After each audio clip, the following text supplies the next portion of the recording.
Dear science, how could you forget the greatest scientist ever lived?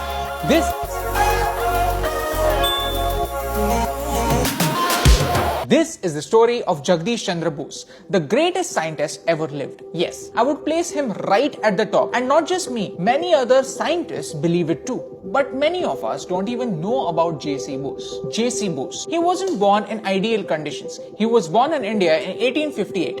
In an India that was constantly abused by the British. He went to a vernacular Bengali school, and that was his father's choice. He wanted his son to master his own language first. He was raised in a home committed to pure Indian traditions. He was sent to England to be a doctor, but he failed because he couldn't stand the order.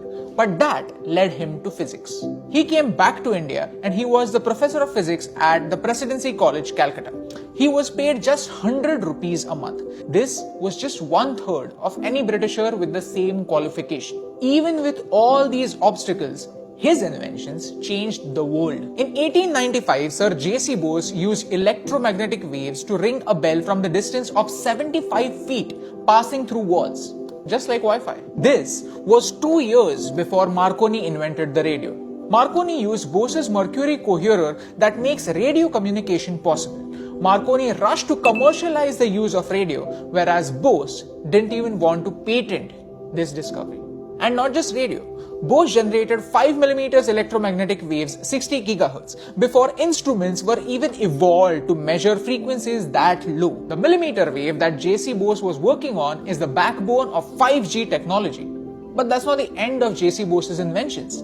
On 10th May 1901, he demonstrated that plants are also sensitive to heat, cold, light, noise, and other things that animals react to, even love. He showed that a tree planted close to calm, soothing music grows faster and healthier as compared to disturbing offbeat music. He proved that plants also feel pain.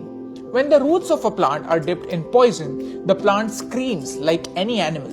He was the one who proposed the idea of it. Recently, a German scientist said that trees talk to each other, echoing what Bose had said many years ago. He invented many instruments that are still in use in microwave technology. He is one of the first Indian science fiction writers.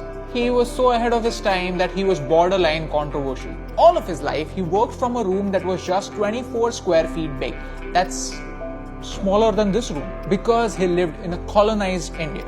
He was always denied access to a full equipped laboratory. But he believed that true laboratory is in the mind, where behind illusions we uncover the laws of truth. India's contribution to the world is zero. How many times have you heard this statement? I want this to change. When people think about India, people talk a lot about our culture but far less about our contribution to the modern world. I want this statement to change. I want people to give examples of not just Einstein, Edison and Marconi but also of Bose. The question is, was Bose stupid not to patent his inventions? And the answer is no. Bose was not stupid, he was a pure scientist. And he knew that people can use his work as a base to invent something even greater. His contribution was the founding stone of wireless communication, Wi-Fi, radio, internet that we enjoy today.